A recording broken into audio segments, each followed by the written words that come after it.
जय श्री राम साथियों, आइए सुनते हैं बुधवार की व्रत कथा। समतापुर नगर में मधुसूदन नामक का एक व्यक्ति रहता था। वह बहुत धनवान था। मधुसूदन का विवाह बलरामपुर नगर की सुंदर लड़की संगीता के साथ हुआ था। एक बार मधुसूदन अपनी पत्नी को लेने बुधवार के दिन बलरामपुर गया। मधुसूदन ने अपनी पत्नी के माता पिता से संगीता को विदा करने के लिए कहा।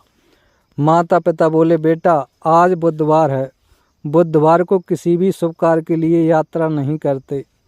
लेकिन मधुसूदन नहीं माना। उसने ऐसी शुभ अशुभ बातों को न मानने की बात कही। दोनों ने बैलगाड़ी से यात्रा प्रारंभ कर दी। 2 कोस की यात्रा के बाद उसकी गाड़ी का एक पहिया टूट गया। वहाँ से दोनों ने पैदल यात्रा शुरू की। रास्ते में संगीता को प्यास लगी। मधुसूदन उसे एक पेड़ के नीचे बैठाकर जल लेने के लिए चला गया। थोड़ी देर बाद जब मधुसूदन कहीं से जल लेकर वापस आया तो वह बुरी तरह से हैरान हो उठा, क्योंकि उसकी पत्नी के पास उसकी ही शक्ल का एक दूसरा व्यक्ति बैठा था। संगीता भी मधुसूदन को देखकर हैरान रह गई। उन दोनों में कोई अंतर नहीं था। मधुसूदन ने उस व्यक्ति से पूछा, तुम कौन हो और मेरी पत्नी के पास क्यों बैठे हो? मधुसूदन की बात सुनकर उस व्यक्ति ने कहा, अरे भाई, यह मेरी पत्नी संगीता है। मैं अपनी पत्नी को ससुराल से विदा करा कर लाया हूँ। लेकिन तुम कौन हो जो मुझसे ऐसा प्रश्न कर रहे हो? मधुसूदन ने कहा, तुम जरूर कोई चोर या ठग हो। यह मेरी पत्नी संगीता है। मैं इसे पेड़ के नीचे बैठाकर जल लेने गया था।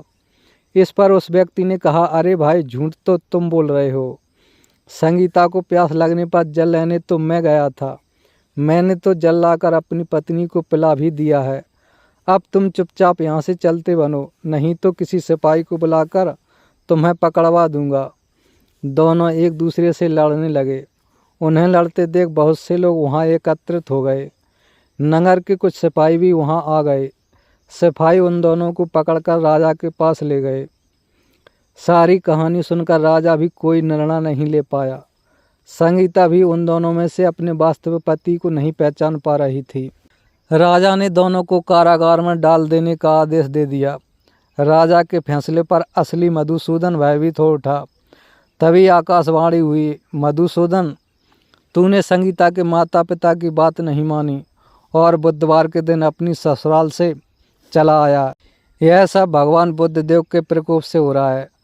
मधुसूदन ने भगवान बुद्धदेव से प्रार्थना की कि हे भगवान बुद्धदेव, मुझे क्षमा कर दीजिए। मुझसे बहुत बड़ी गलती हुई है। भविष्य में आप कभी बुधवार के दिन यात्रा नहीं करूंगा और सदैव बुधवार को आपका व्रत किया करूंगा।